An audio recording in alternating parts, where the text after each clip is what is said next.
Ăsta la rece bate foarte rău.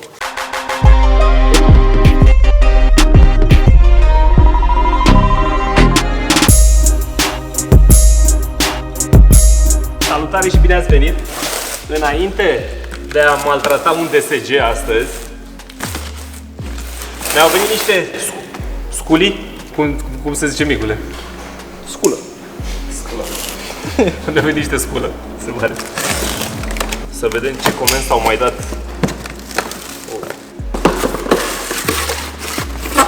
Fiecare comandă lui.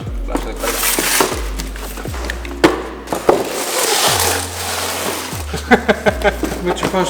Eu am comandat nimic, nu mi-ați comandat. Așa comandam și eu. Pe ce să-ți faci? Luam și eu un pistol, luam și eu o flanșă, luam și eu. A, te-ai oprit acum, n-ai mai întins mâna, a? Băi, bă, arătați-le și lui ce e acolo.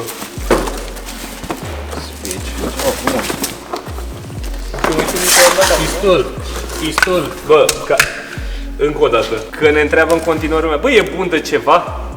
Ziceți, bă, voi că-l folosiți toată ziua. 4 până acum, băi, îți face orice. Care îți face tu? Păi cu asta dau 4.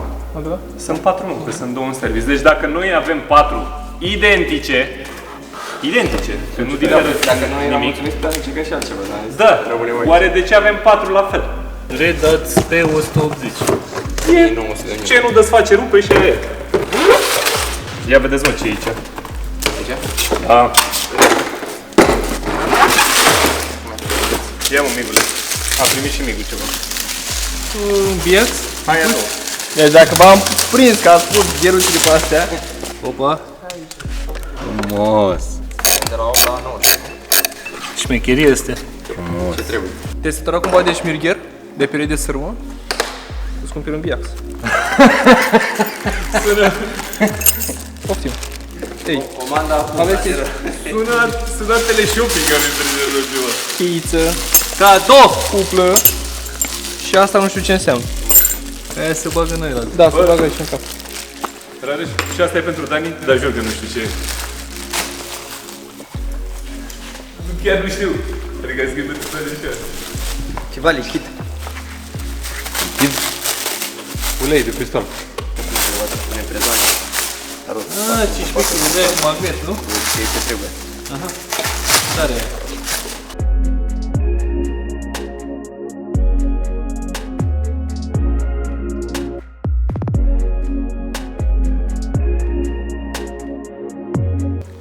Ah, e ulei de pus în pistol, că e pistol pe el. Gata, mai strângeți și voi. Aici luați-vă ce de luat.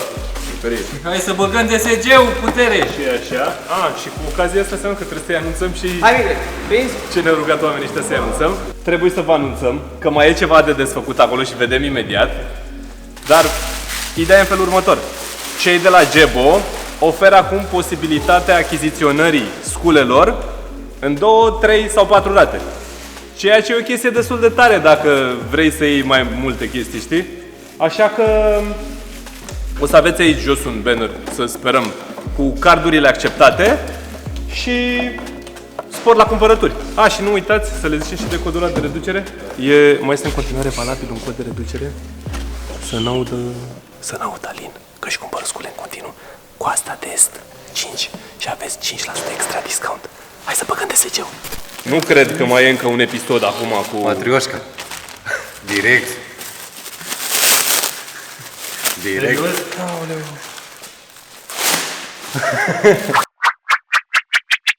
Bă, așa să face, Dani. Ia, prinde. Sunt consumabilele de la peria aia rotativă cu care curățăm noi. Foarte șmecheră chestia asta.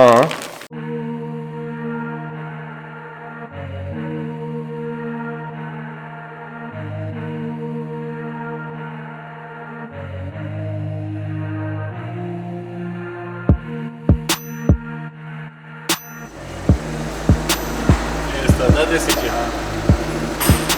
Păi? Arată bine, mă. Bravo, avem aici... Robi, pipi. Toing. Șmecherie. Dom'le, câtă finețe, mă, câtă... Aoleu. Domnul Dragoș. Da, vă rog. Dacă mă rugați. Domnișor, mulțumesc. Adevărat, și Ce asta. a pățit Skoda? De ce și cum? Zice, mă. Face tucu. La 3? La rece. Și ce se schimbă? Uite că îți mânează colegul. Mulțumesc. Sunteți așa amabil în serviciul ăsta.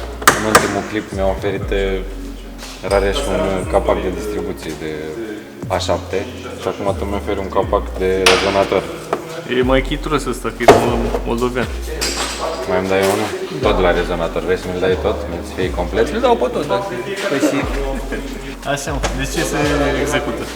Se execută schimbare volant dublu ambreiaj. Timp de lucru jumătate de oră. Fără ambreiaj? Tot cu probleme. Fără ambreiaj. Păi cum? Fără. Pentru că se poate face și fără. Sunt două componente separate. Nu sunt la fel ca la Nu se ating? cutia manuală. Se ating, da, pentru că trebuie să transmită, să lege puterea între ele, dar nu sunt legate prin șuruburi sau ceva. Și gen nu e la fel ca la ambreiajul normal de cutie manuală, unde ai volantul și placa se lipește cu el. Cu asta doar preia șocuri și atâta tot, nu face nimic altceva. Și ajută să transmită puterea de la motor la cutie. E doar o legătură între ele. Când o să o dau jos, o să înțelegi. Sau vedem în cutia nouă. Cum avem și cu tine unde schimbat? În cutia cu piesa nouă, dacă trebuie să-ți explic fiecare cuvânt, Migule, Trebuie să zici cutia de carton făcută din copacul X, cu scociul X, cai de... marca, cai de... Ia uite, mă. Alin, ca idee. Asta de care DSG ud, umed, discat. Ud. Ud? Așa se trebuie. Ia zi, Raș. Păi zi tu ce faci acolo. Deci să fac distribuție de Passat, 1.6 diesel, cu curea la pompă, cu baie dată jos, apă.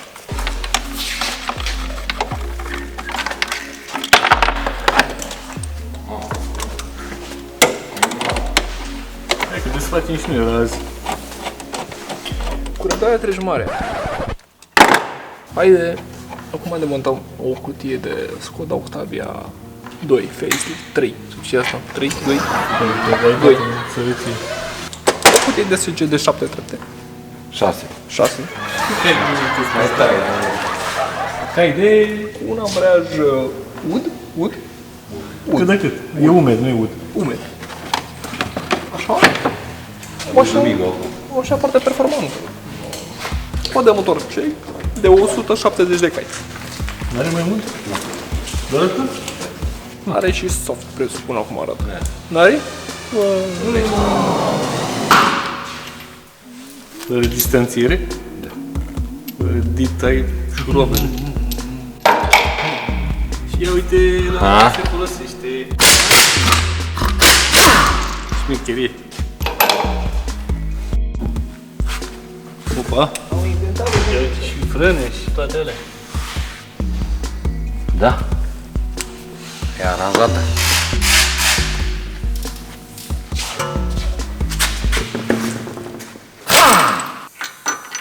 Ai desfăcut șurubele la planetare? Și... Facem aici o treabă sus ce mai avem de făcut. O să desfacem pivoții, planetarele afară, bine. Dăm uleiul jos înainte. Ce ai descus de aici? Ăsta, odată electromotorul. Electromotorul, teoretic. Dar sunt multe furtuni de apă, mâncați și gura ta, da. Trebuie să-i scoți restul de la răcitor. Asta ce face? Răcește uleiul? Da, un fel de termoflut. Acolo e filtru. Și... ce mai e? Acolo e actuatorul la cablu. L-ai scos? Nu l-ai scos? Smuti, mangeală, nu ai cum.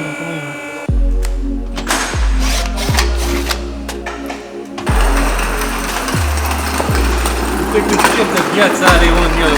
Oh, bă, două.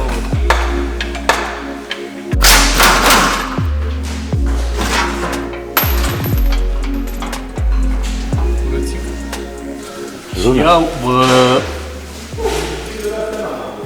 Ce? Stă, e sigur fostul ăla? Nu, mă, nici pe aici? Nimic?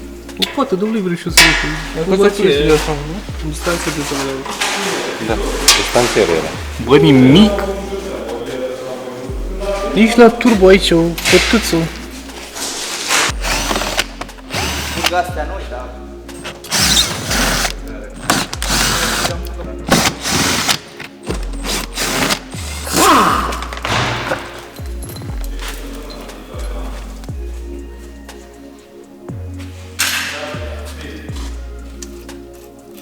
Bă, asta da scodă. Adică? Curată, întreținută. Da.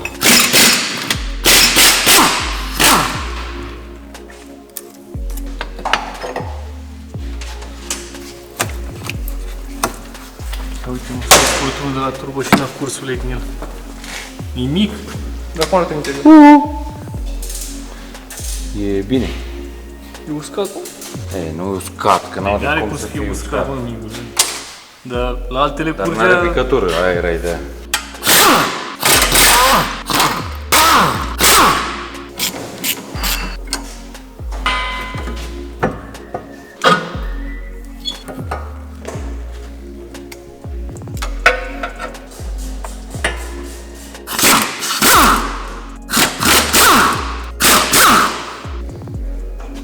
Nu vă aud!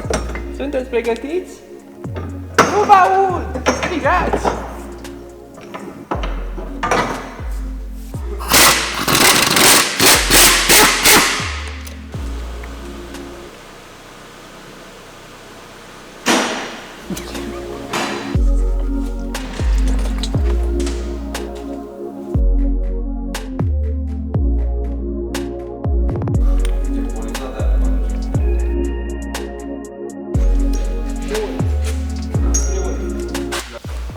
Cloncăne, troncăne, boncăne, floncăne, boncăne. Băi, drag, și-a venit să faci de roata. Da, deci că stilă recondiționată.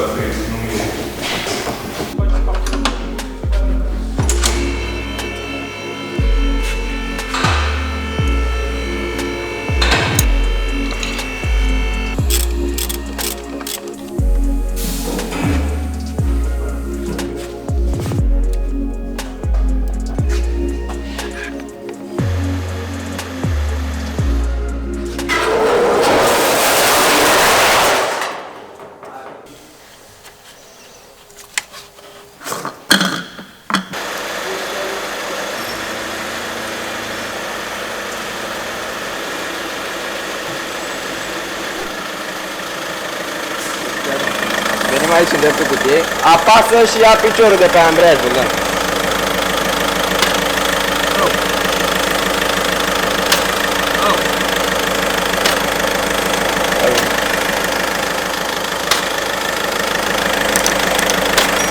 Și mașina are ambreiajul schimbat.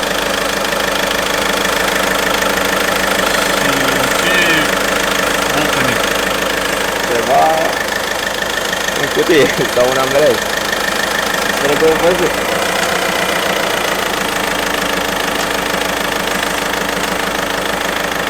Mașina are mai multe zgomote, are și cutia care face figuri. Tot felul de zornăituri și de buruituri. Da, și posibil și cutia să aibă ceva. Că a zis omul că în întâia are un zornăit ca de lanț. Dar n-are nicio treabă, că n-are lanț.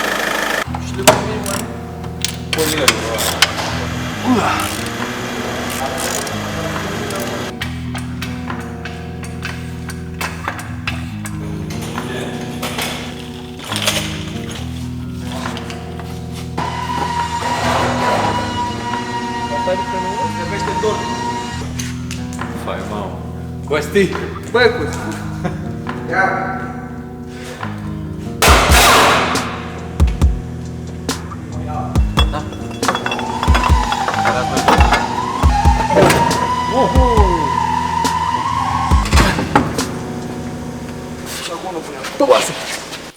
Aici sunt ambreiajele, astea două. Bine, setul de ambreiaje. Și ăsta e volant. Singura legătură între ăsta și cutie sunt fix dinții ăștia de aici. Deci, în Caneluri. cazul ăsta, volantul e... E doar de preluat șocuri și atât. Doar preluare de șocuri, atât. Nu face altceva. Și dacă ăsta a început să facă figuri, gen ăsta la rece bate foarte rău. Da, păi dacă face așa... Întotdeauna când se schimbă volantul, e un rulment cu aici. Se schimbă și ăsta, pentru că ăsta se sparge. Trebuie schimbat neapărat. Că dacă se sparge, după aceea o să înceapă să facă ca o moară. Și primul gând te duce la cutie nici de cum la rulmentul de acolo. E normal să fac așa? E normal să aibă un pic de joc, dar asta are cam mult. Îți arăt pe volantul nou cum faci. Bă, un pic de joc o să prinde la un moment dat. Da, foarte puțin. Ideea e că, uite, vezi? Dacă te uiți atent, are mișcă un pic, dar nu clăncăne, nu face nimic. În arcul, nu? Ca să e echilibrat. Da, Mă rog, echilibrarea. întărirea, genul. Anti-zgâlțelă. Dar e altceva, comparativ cu...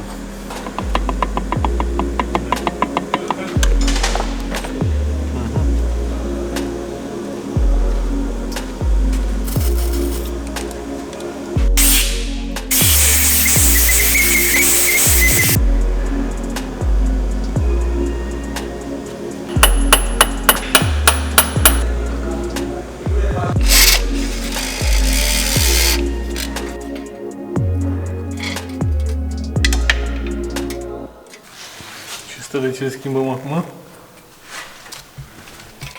Îl schimbăm preventiv. Dacă tot s-a ajuns până în punctul ăsta, să dăm cutia jos și volan și tot, nu se vedea o pierdere pe el, dar dacă te uiți pe simmering, se vede că transpira puțin. Ei, ideea e că ăsta era posibil ca în 10, 15, 20 de mii să înceapă să piardă. Și era exact aceeași manoperă pe care am făcut-o pentru volant, numai că schimbam simmering-ul. Și așa preventiv, mai degrabă îl schimbăm acum și nu mai are treabă o perioadă îndelungată de timp decât să o lăsăm așa și după să înceapă să piardă și să trebuiască din nou să facem exact aceeași chestie.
Dar nu pe...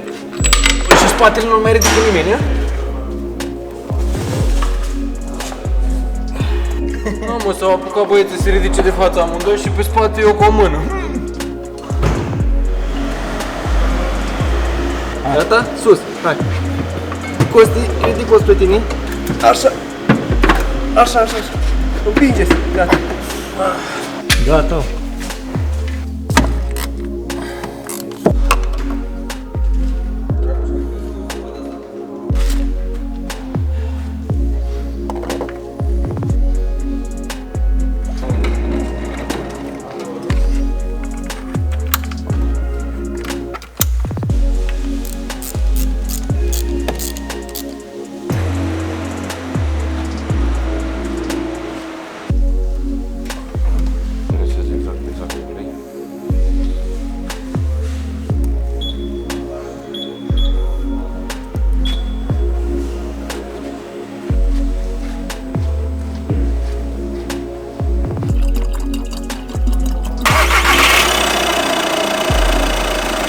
Verificăm nivelul. Și înăuntru ai văzut că mai era o chestie de plastic. Ei, aia teoretic ăla e nivelul. Aia e ca un fel de jojă. Că gen nu i-am pus uleiul vechi înapoi, am pus ulei nou. Și i-am dat din aparat, uite, vezi, deja începe să subțieze. Vezi? Ăsta e nivelul. Și nu i-am pus uleiul vechi și am măsurat cam cât i-am scos și au fost aproximativ 5 litri. Și i-am dat 5 litri din aparat să-i bage. Și acum îi facem modelul și o să mai dăm un pic să mai curețe din ulei. Avem acolo să-i dăm schimbul de ulei și gen doar îl circulă un pic și mai adaugă, gen face schimbul cu încă 2 litri, că cutia în total are 7,2. Și la final de tot mai adăugăm încă 300 de grame, că noi acum avem filtrul de ulei scos. Și ca să aibă cantitate de ulei să umple și ăla, 200-300 de grame cam acolo să fie un pic încus.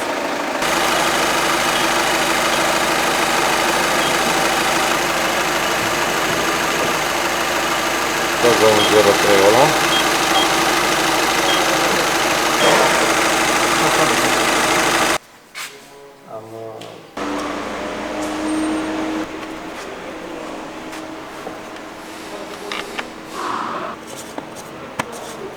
În încheiere, ce sfat ai pentru cine simte zgomote din zona cutiei?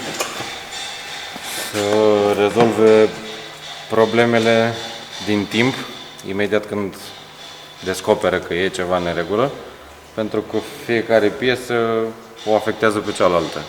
Adică un volant care bate transmite mult mai multe șocuri în ambreiaje, cutie și așa mai departe și e posibil să pice și cutia odată cu volantul.